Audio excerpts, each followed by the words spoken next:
Auto du boulevard Kia est fier de vous présenter cette capsule d'hier à aujourd'hui.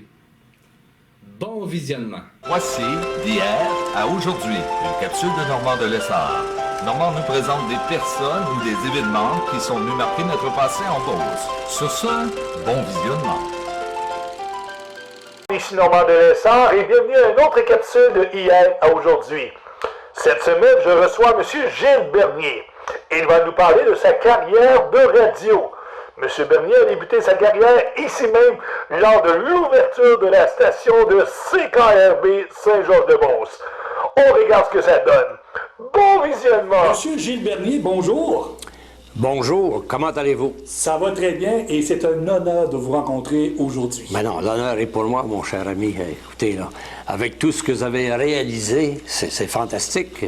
Et puis là, vous venez ici pour avoir quelques petites nouvelles du temps. J'apprécie, vous êtes bien aimable. Monsieur Bernier, pour débuter, qui est l'homme? D'où vient Gilles Bernier? Moi, je suis né le 15 juillet 1934.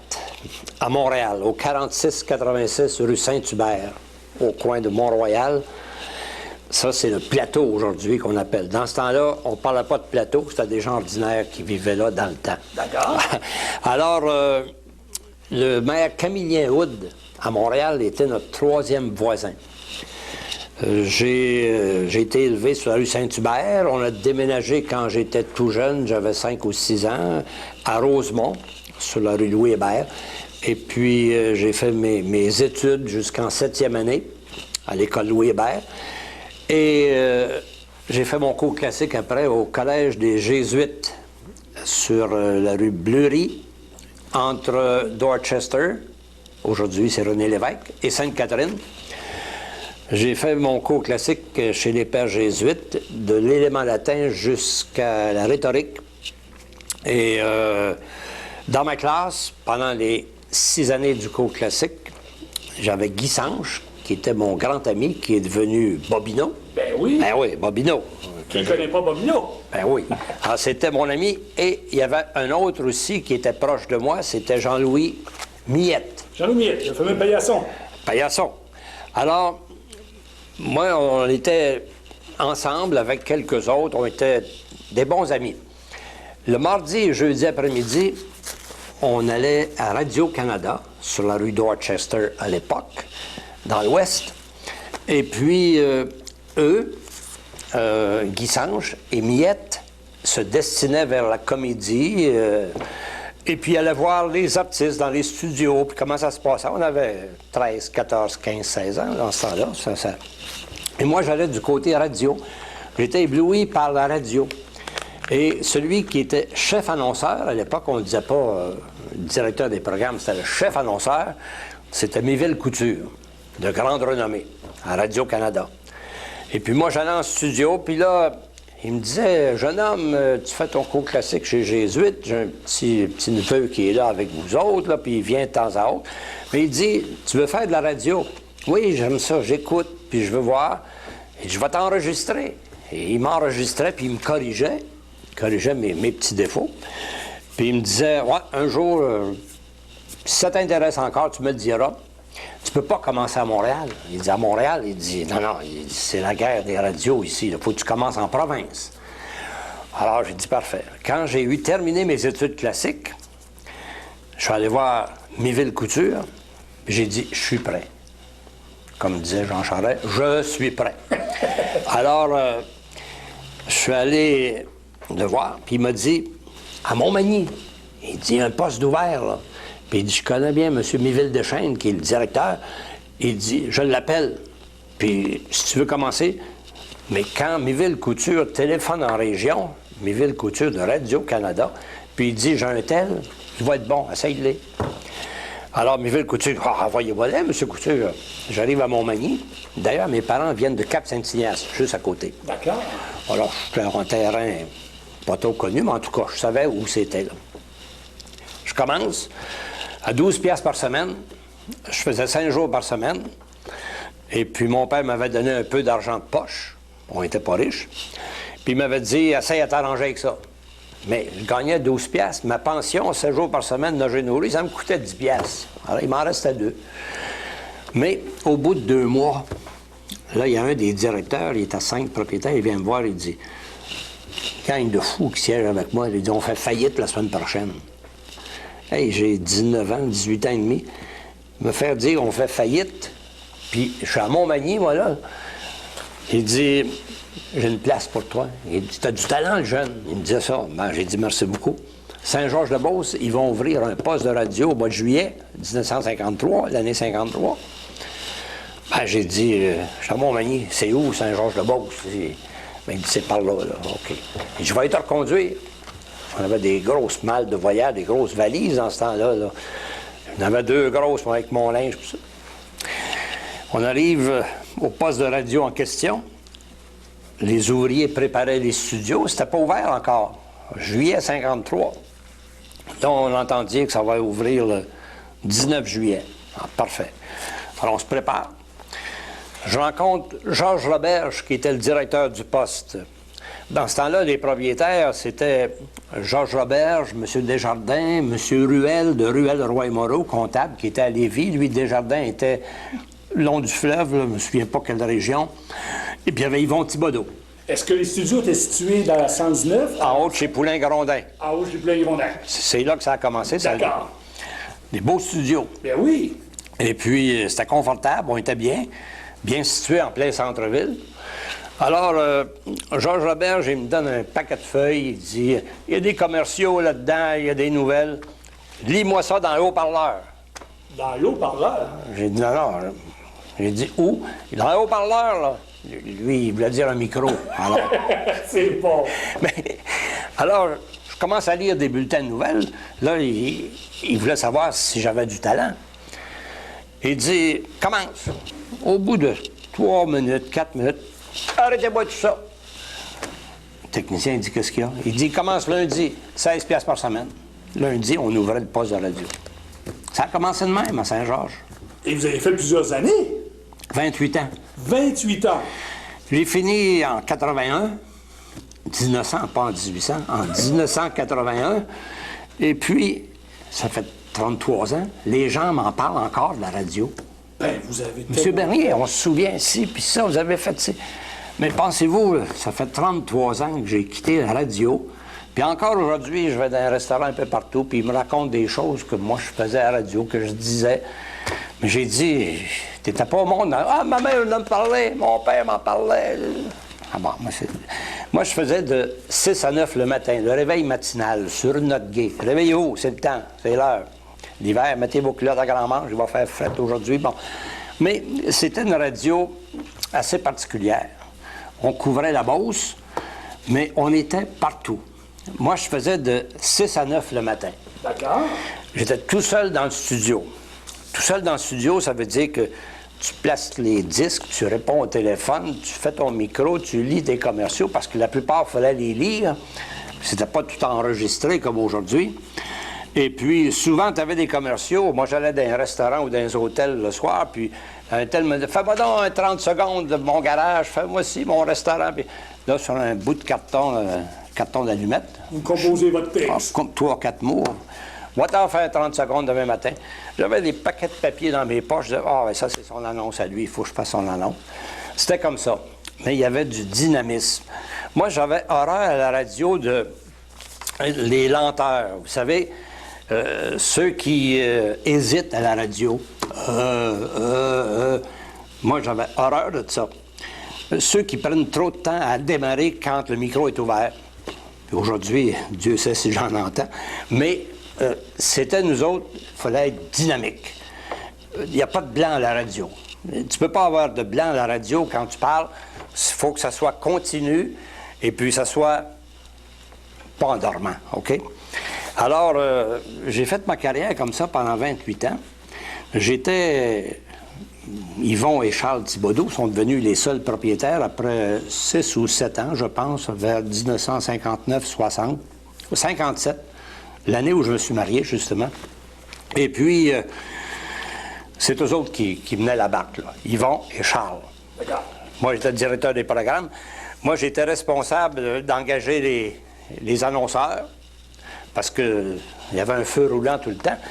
Parmi ceux qui étaient là, je vais vous dire, là, il y avait Jacques Morancy, au tout début, qui est décédé à 82 ans, il y a à peu près 2-3 ans, totalement Alzheimer à Montréal. Jacques Morancy qui a fait après une belle carrière à TVA. Fernand Paquette, Gaëtan Plante, ça c'était l'artiste.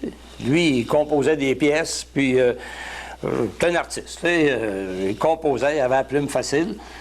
Puis on avait des sketchs de temps en temps, on disait, ouais, Gaëtan, il va t'arranger ça. Gaëtan Plante. Gilbert Foucault, Suzette Veilleux, Jules Verne, Jacques Petit, Jacques Pépin, André Leblanc, Claude Rousseau, Guy Bolduc, Jacques Morissette, qui est décédé à 25 ans, Jacques Quirion, qui était son copain, qui a fini sa carrière au Soleil, il est encore à Québec. Tu avais André Mathieu, le fameux l'écrivain André Mathieu. Ben oui. Moi, je l'avais engagé, il était professeur à Polyvalente, André Mathieu. Puis il était venu me voir pour faire des fins de semaine où il disait, ben, s'il t'en manque un de temps en temps, je l'avais engagé. D'ailleurs, dans certains de ses livres, M. Mathieu parle de vous. Oui, oui. Un grand respect pour vous. Et en bien. Oui, il y a un grand respect pour vous. Tu avais Denis Lacombe, mais ça, c'est vers la fin de mon temps. Carrière. Tu avais Léopold Lévesque, Normand Choquette, mon grand ami René Bérubé, qui était notre technicien. Quand on allait faire des émissions à l'extérieur, c'était René Bérubé. Il y avait tout le stock, tout le matériel. C'était le technicien. Lui, il nous mettait en onde ou il nous enregistrait. Je ne veux pas nous oublier, tu avais Michel, notre réceptionniste, Marie-Paul Giguère. Ça vous dit quelque chose? Oui. Ah oui, la femme, à l'époque, de Georges Clich. Oui. Deuxième avenue, qui avait 5 enfants. Puis Marie-Paul est devenue la présidente de l'Armée de Marie, Mère Paul Marie, PDG de la communauté des dames de tous les peuples, la dame de tous les peuples. Et ça a commencé ici à Radio Beauce. En quittant la radio, elle s'est en allée à Québec, elle a fondé ça. Ah, bravo! Ben oui, c'est la famille des fils et filles de Marie, à Lac-Etchemin. Ben oui. À Lac-Etchemin. Et Marie-Paul Giguère, aujourd'hui, a 93 ans, très malade. Je vois quelques-uns de ses enfants de temps à autre, mais je l'ai très bien connue. Moi, je faisais une émission avec elle. Marie-Paul avait pris le nom de radio de Marie-Josée vous conseille. Alors, tous les mardis et jeudis matin, 15-20 minutes, on faisait avec elle. Moi, je posais des questions pour les femmes. Marie-Josée vous conseille. Elle a commencé ça. Elle avait 5 enfants à l'époque. C'est bon. Jean Barbeau, qui était un de mes grands collaborateurs et collègues. Tu avais Yvette Mathieu, Diane Morin, Lucille Poulain. Là, je vous donne des noms. Là. Ça a tout passé à Radio Beauce. Ah, c'est plaisant. On avait une belle équipe. Et puis, on était réveillés. On n'était pas endormis, nous autres. Là. C'était de la vraie radio. Moi, je me souviens de Léopold Lévesque, l'après-midi, il animait le fameux téléservice. Il y avait téléservice, mais il y avait aussi des demandes spéciales. Moi, je faisais une demande spéciale à 3 heures. Eh oui, c'était populaire, Ça ça. coûtait 25 cents pour dire une dédicace. Bonjour à Normand de la part de ta grande amie Jocelyne. On faisait ça. Des fois, on inventait des noms. Ben oui. Et puis, des fois, on disait, on avait un chum qui était aux femmes pas mal. On disait, un nom au hasard, des salutations, André, de la part de Ginette, Laurence, Marie-Paul. Puis là, je disais, mais laquelle ce soir? Là? Puis ça continuait de même tout le temps. Là. Alors, 30 sous par nomination. Ah, c'est bon. Ça, c'était entre 3 et 4. Ça débordait. On avait des piles. Ça arrivait, des enveloppes pleines de 30 sous. Les gens déposaient ça à la porte du... On a fait des choses. C'était la radio de proximité. On était près des gens. On allait enregistrer dans les municipalités les défilés de la Saint-Jean-Baptiste. On avait du fun, Jules Verne et moi. On était spécialistes là-dedans. Les fêtes de la Saint-Jean, les fêtes du Canada, les festivals un peu partout. On avait les fêtes de l'OTJ, les tirs de chevaux. On faisait des émissions d'1 heure. Ben oui. On vendait ça à des commanditaires locaux. Et puis, on était avec le monde, tout le temps. Aujourd'hui, la radio, ils ne vont pas en région partout. On a couvert toutes les municipalités de la Beauce. Est-ce que CIRB était là à l'époque? Il est arrivé beaucoup plus tard. Il y avait CIRB de Lac-Etchemin qui était une filiale. Moi, c'est arrivé beaucoup plus tard. Beaucoup plus tard. Mais ça n'a pas duré longtemps. Non, je me souviens. Non, là. ça, c'est dans le temps de Nelson Jalbert. Oui. Mais ça a été vendu après. Non. Mais il y a un poste de radio, j'ai eu Passion FM aujourd'hui à Lac-Etchemin. Oui. Oui. Mais je crois que les équipements ont été vendus à eux. Ah, excellent. Ouais. On avait le hockey régional, les fêtes des OTG, les tirs de chevaux, j'en ai parlé, les émissions de variétés d'amateurs. J'avais une émission au Théâtre Royal à Saint-Georges-Ouest, ça n'existe plus, là. Avec les liqueurs Saint-Georges, les délicieuses liqueurs Saint-Georges. Les gens portaient 5 capsules pour entrer, droit d'entrée, 5 capsules. Ah oui, 5 capsules. Puis là, La fameuse liqueur à l'orange, la crème soda. ah, c'était parfait, ça. Oh. Puis il y avait le cola. Il Puis- fallait apporter 5 capsules pour voir... Pour entrer, pour entrer. Hey, on fait Alors, ça aujourd'hui en 2014. on avait 500-600 personnes, ça en contenait 400, là. Théâtre Royal. Ben oui, je me souviens très Puis là, j'avais un concours d'amateurs. Moi, j'animais un concours d'amateurs. Il y a des... J'ai vu une femme l'autre jour, d'après moi, elle avait 75 ans. Elle dit, j'ai gagné un prix, elle dit, avec vous. Elle dit, quand? Elle dit, j'ai chanté au Liqueur Saint-Georges. Hein? Quel âge vous aviez? 6 ans? Oui. Les gens me disent, moi, j'ai chanté, moi, j'ai joué de la guitare, l'autre, j'ai joué du piano. Mais c'est pas moi qui a lancé Céline Dion, là. Non, je n'étais pas. C'est parce qu'au Théâtre Royal, à l'époque, c'était pas un cinéma pour des films, c'était des spectacles qu'il y avait. Oui, surtout. La fanfare de Saint-Georges a joué régulièrement. Ah oui. Je me souviens très bien. Gérard Thibodeau qui était... Gérard Thibodeau, Donald Labbé, toute sa gang-là. Alors, toutes les fêtes, là, on les couvrait, on y allait, on faisait des émissions en direct. Il n'y a plus de direct dans Beauce aujourd'hui, là. Là, ça se fait par téléphone, vite, puis... Mais c'est de même qu'on a connu le monde. Le monde nous a appréciés, les gens nous ont appréciés. Moi, je vais dans un village partout. Si je suis connu, si j'ai été connu, c'est parce qu'on était près d'eux. C'était leur poste de radio. Ils connaissaient leurs animateurs. Et puis, t'en allais à Sainte-Marie-de-Beauce dans la rue, ils te reconnaissaient, là, tu sais. Mais tu t'en allais à Saint-Joseph ou à Saint-Odilon ou Saint-Aurélie, ils savent qui tu es, bien, les personnes d'un certain âge. Parce que vous animez dans les bars, vous avez animé au Morancy souvent. Ben, écoutez... À l'auberge également, je pense. À l'auberge, j'ai fait des barn dances. Des Le curé de Saint-Georges-Ouest, il était contre parce que ça dansait. Les gens dansaient, puis il n'y avait pas de doigt de danse. Curé Denis? Monseigneur Baudouin. Monseigneur Baudouin. Ah oui, Monseigneur Baudouin. Il avait dit à Yvon Thibodeau, qui était notre propriétaire, il dit on va vous excommunier. Yvon Thibodeau m'avait dit parle-y donc à la radio demain, là. Dis donc qu'il ne nous excommuniera pas, lui-là, là, parce que tu fais des barn dances. Hey, on avait fait ça à Beauceville, Saint-Gédéon, Sainte-Justine, la Guadeloupe, Saint-Benjamin, à Morissette Station, chez Luc Roy, là, partout. J'en ai fait à l'Hôtel National, Hermandie, Candlelight, des soirées de danse. Mais les plus mémorables, c'est la Source Argentée, au Grand Lac Clanton, tous les mercredis soirs. Gilles et moi, on partait avec notre technicien, René, on enregistrait des amateurs. Tous les amateurs, j'étais fort là-dessus. Et puis, on leur passait ça le lendemain matin. Puis les gens s'écoutaient, puis ils disaient « Hey, c'est vrai, c'est pas mal bon, moi, là, tu sais, je chante bien. » C'était correct. Mais chez Tilou Lacroix, ça swing en mort, vous souvenez-vous de ça? Tous les vendredis soirs. On a fait ça pendant des années, des années. Aujourd'hui, l'hôtel n'existe plus chez Tilou, là. Et à quel endroit qu'il était, cet hôtel-là? En plein centre du village, en plein cœur du village. De Lambton? Non, Saint-Ludger. De Saint-Ludger? Oui. Tilou Lacroix, qui est décédé il y a une couple d'années, c'est Lorient Lacroix. On l'appelait Tilou. Lui est décédé, ça fait une couple d'années, je suis allé voir. Et puis, Jean-Marie Caron, après ça, qui est devenu propriétaire. Jean-Marie, Ben oui. qui est devenu le petit dépanneur après, là. On se souvient de ça. Alors moi, le vendredi soir, ça swing en mort. Là, il fallait avoir 18 ans pour rentrer à l'hôtel. Puis il en venait des 14-15 ans.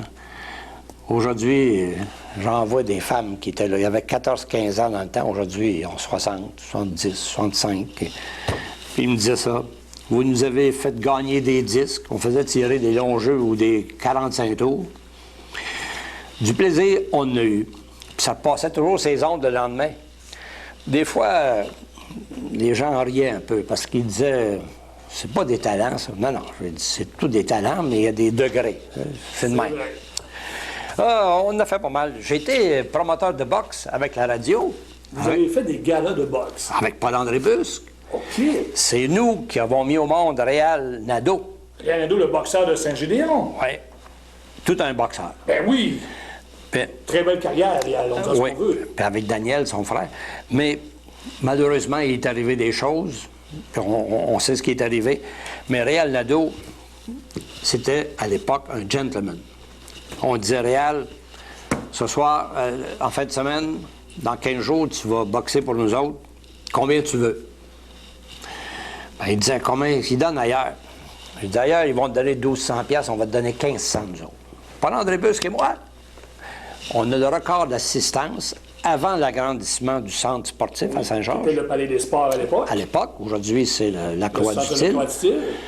On a mis 4200 personnes. Avant l'agrandissement, il y en avait ses poutres, il y en avait partout. Même chose avec l'équipe de hockey Beauceville, contre Beauceville, puis contre Sainte-Marie. Parce que, en plus de la boxe, je m'occupais du hockey.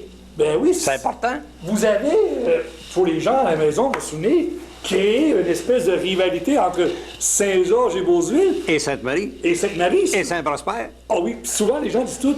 Ça part d'où la rivalité Saint-Georges-Beauceville? Ça part de... Ça part de Gilles Bernier. Ben, c'est ça. Qu'est-ce qui est arrivé?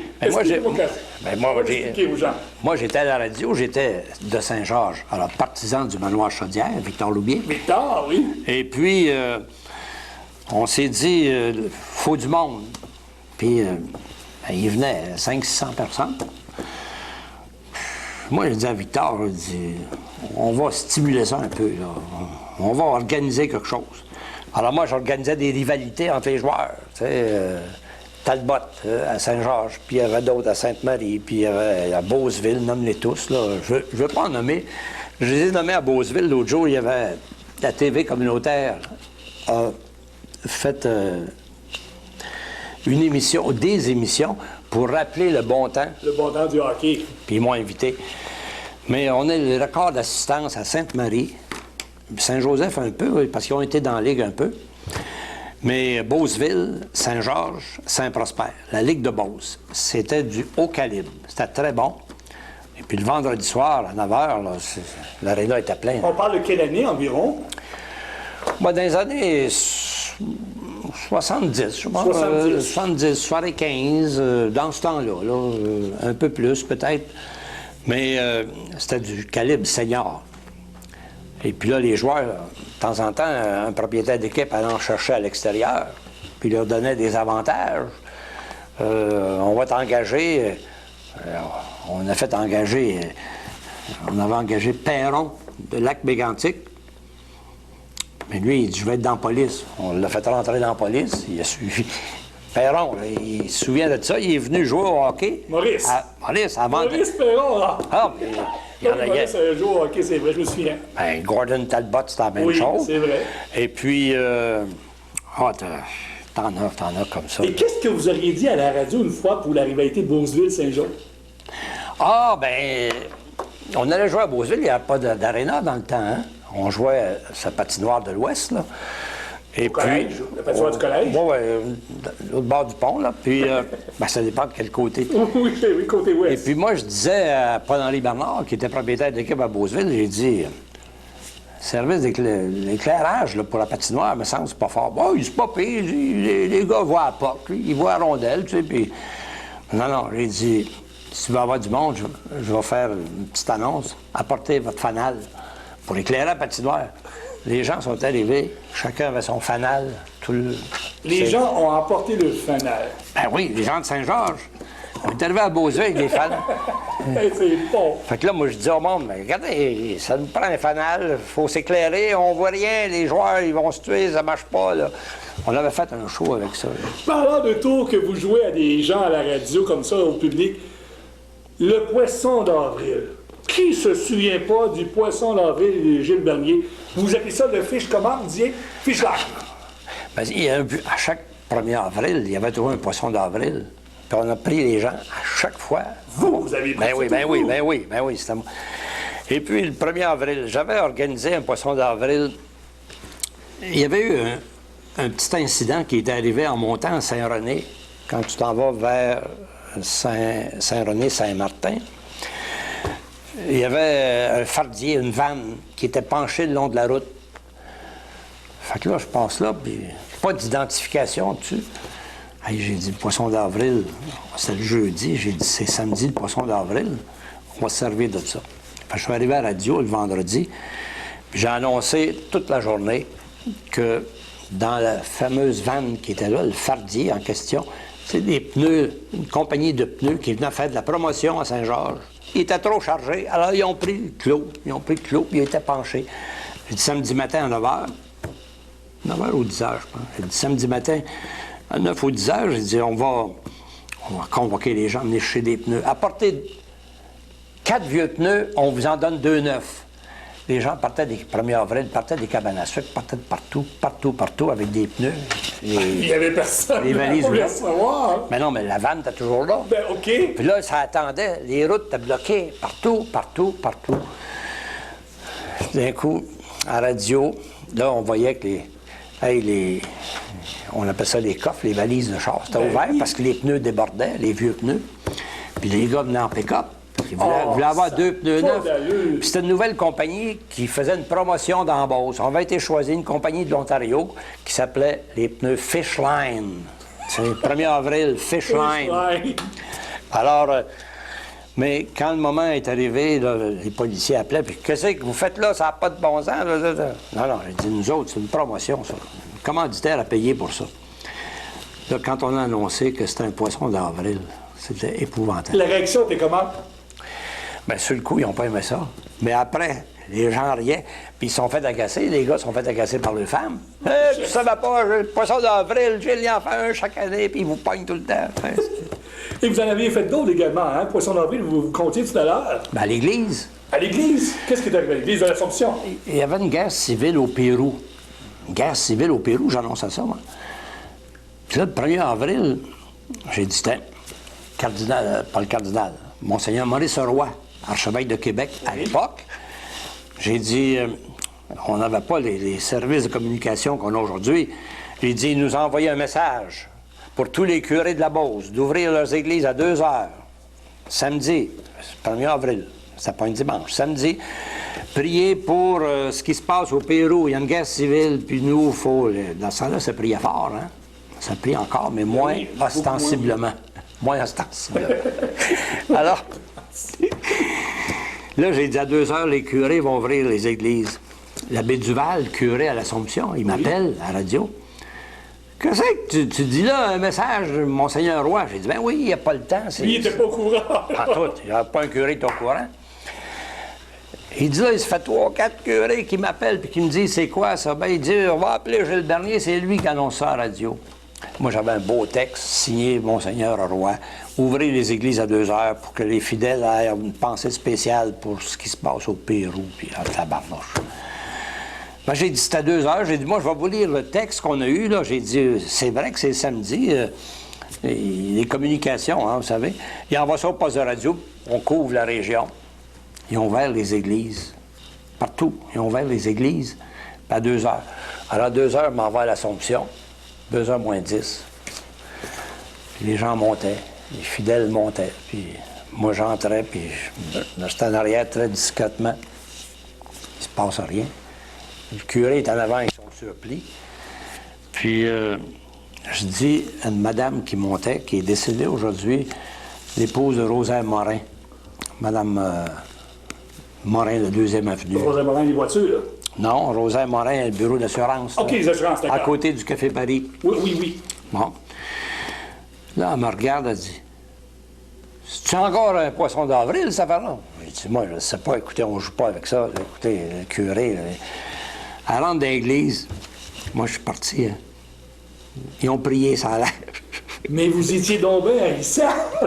Non, mais il fallait participer au 1er avril. C'est bon. Monsieur Bernier, l'hôtel L'Igloo, c'était à vous. Mais ça a commencé comment, l'histoire de cet hôtel-là? Mon beau-frère et moi, on a vu un terrain vacant à Jersey Mills, ça s'appelait comme ça dans le temps, qui appartenait à M. Lionel Thibodeau, qui est le père de Solange Thibodeau. Solange, oui. Qui était chevin à Saint-Georges. Dans le théâtre. Dans le théâtre.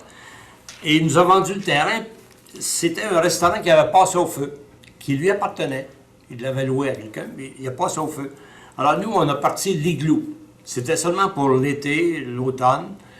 C'était de la crème glacée, des frites, des hot dogs, des choses de même. Mais une conception un peu particulière. Fait que là, on s'est dit, ça marche, cette affaire-là, en 70, 71. On a construit un vrai restaurant. On a construit un vrai bar.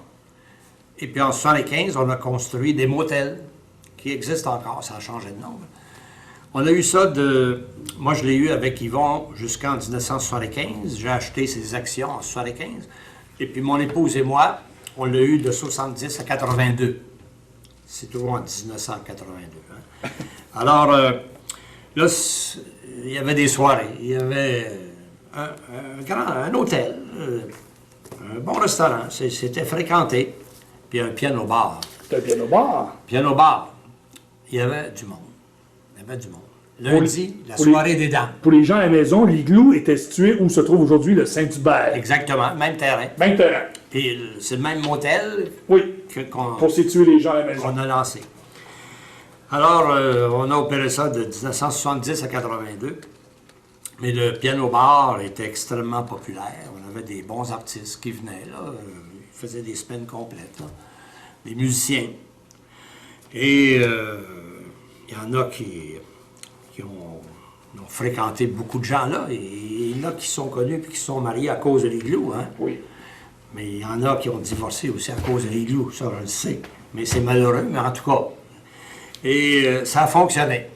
Mais en 82, on avait décidé de construire d'autres motels, mais le taux d'intérêt, les intérêts sont venus à 24 1981, on se souvient de ça? Oui.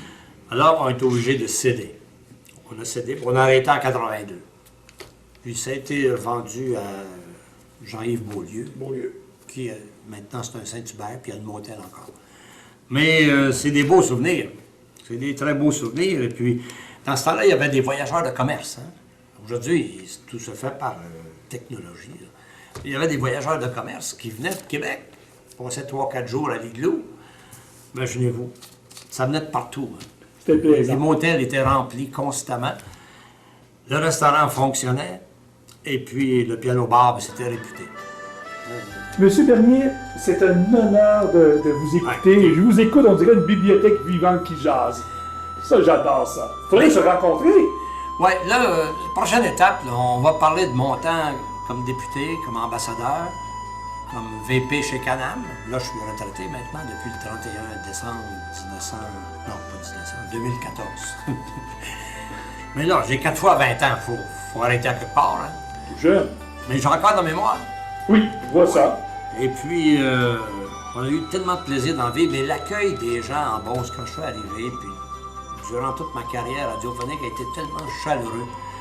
Tu sais, les gens, on voyait qu'ils nous estimaient, ils nous appréciaient, mais on était avec eux, on participait avec eux à toutes leurs activités, et puis on parlait des gens, puis on faisait de la promotion pour les activités. Beaucoup. On était sur le terrain, comme on dit. Moi, je vous laisse avec le mot et la fin. Aimeriez-vous dire quelque chose à tous les Beaucerois qui vous regardent en ce moment?